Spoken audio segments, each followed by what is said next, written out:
Here is a site that measures some 160 feet or so wide. If we use the measure tool and measure from one side of the site to another, you can see it's 160 feet. So we want to present this design on a drawing sheet, and architectural C or B or D size sheets are the common sheets used in the United States. So let's see how you might do it for this particular design. You'd move to Format and Layouts and create a brand new layout. And instead of looking at an A4 piece of paper, which is quite small, we'll pick an architectural B size sheet, which is 11 inches wide by 17 inches high in portrait mode, and we'll say OK. But we'll select Album and OK it. Now that's OK again, and now you'll notice down here below the drawing area itself the term Layout.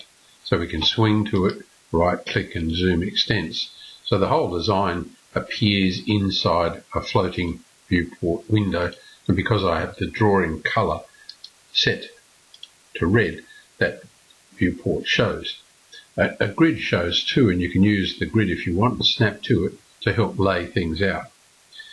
You can see that in model space, and I'll zoom extents now, things are well spread out. We've got a plant schedule down there, a couple of drawing sheets there, a detail on how to put advanced planting in and so on, are all sort of scattered around the model space area, and that's a really good way to operate. Keep things relatively widely separated, and you're focusing, of course, on the design here for the house and decking outside there. So we have our layout. I would prefer to right click and go to the Layouts Manager, and in here I'd prefer to say, well, I'm intending to put this 1 to 96 and the sheet is B. So I'm giving the layout tab, if you like, a meaningful name, because as you'll see in a little while we'll add extra sheets. So there's our sheet. Now to arrange the plan, we want to see this plan view on it, and we want it at a fixed scale. To arrange that, you double click in here in the middle, and that pops up this box. Don't try rotating it at this stage, just size that zoom area so that it just wraps around and displays your design.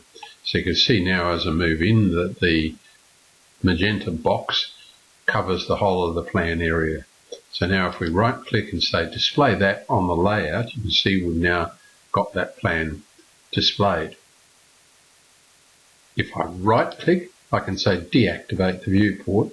Then if I pick the edge of the sheet, I can come over here to scale, and I can just type 0.96 over here in the view scale area, because clearly we're working at 1 over 1 to 96. So and if I hit the enter key, if you watch to the right, you'll see the whole drawing view scales down. So we'll right click and unselect all. So that frame is now displaying the plan part of the plan at a scale of 1 to 96. So we can select, if we like, and move the frame around and pop it up into an appropriate place on the sheet. You'll notice that some of the, if I unselect all, see how the frame goes outside of the sheet, but that's not a particular problem. You'll notice that the design calls for some artwork to be installed near the pool. Well, we can handle that relatively easily if we zoom out a little and then swing to our plant database application, and I've found an image that I want to use, and I can just copy the path to that image with a Control-C. I'll minimize it, and now we can come back into gCADPlus and go draw raster image, insert the image, and we can add it. So we've called it Reads 800, and I'll insert that image and just place it somewhere in the design in an appropriate place. So now we've got a rather nice image showing the type of installation we're going to do next to that pool. I'll right click and zoom extents. So we have a frame in layout space that is set for 1 to 96. We have an image here. Let's say we wanted to add some detail on how to plant an advanced species. What we do there is right click and add a viewport. So we could set up a new viewport, something like this, and in that frame we're going to show how to plant an advanced species. So I'll double click in that frame now, and up pops this box, same as before, but this time we'll put the magenta box, which denotes the area that's going to be displayed inside the frame. We'll wrap it around it again, maybe increase it just slightly, and then display on the layout. So now that is sitting nicely. And I'll right click and deactivate the viewport. It's not a bad idea. Once frames start overlapping, it's not a bad idea to right click display on the layout, deactivate it. You see it sometimes gets a little bit tricky to select. It's not a bad idea to pick it and then move it off the screen and deal with the magnification factors there. But that's sitting quite nicely now. Let's right click and zoom extend. So we have a couple of floating viewports here. We don't have to worry about the scale here. You notice it's 1.29. That can have a little notation underneath it, not to scale. This can have a notation 1 to 96. That one, of course, doesn't need a notation. You might then want to put in some sort of title block down in the right-hand corner. And that is relatively easily achieved. Just use the blocks and navigate to where your title block is located and bring it in and drop it in position. What I did want to show is that you might decide that a scale of 1 to 96 is not appropriate. You might even think that looking at that layout of the plan, it might work better on a portrait sheet. So let's just try that, just to show you how easy it is. Format, layout, another new layout. We'll give this one a name straight off. We'll try for 1 to 48 and on a C sheet for some variation. And over here we pick a C sheet, C size sheet, and it's going in book orientation. So here we are. Now, can we do the same again? We select the floating viewport, activate it, move our magenta area so that it surrounds our plan, and display it on the layout. Deactivate it. We're only interested here whether we can get the 1 to 48, see whether it works or not. Click in here. Looks as though it might go close. So there we are. We have 1 to 48 in there. Now you'll notice some information about the planting, advanced planting is appearing. So you can just dive back in your model space and just move some of this offending material away. So it serves to illustrate that you can spread things out reasonably well. Clearly we have to fit the plant schedule in. So let's go back to our layout sheet. And again, it didn't hold the name. Let's deal with it properly. Layouts Manager. We now know it's 1 to 48 on a C size sheet. Hit Enter key to make sure it burns in and OK it. Now you'll notice that little errant piece has moved away. We can select the frame and just move it so the plan sits the way we want it to sit on the sheet. Let's demonstrate how you would look at the plant schedule, which remember is automatically generated by using gCADPlus and plant tools and draw that plant schedule. I prefer to draw the plant schedule here in model space, and here is our schedule.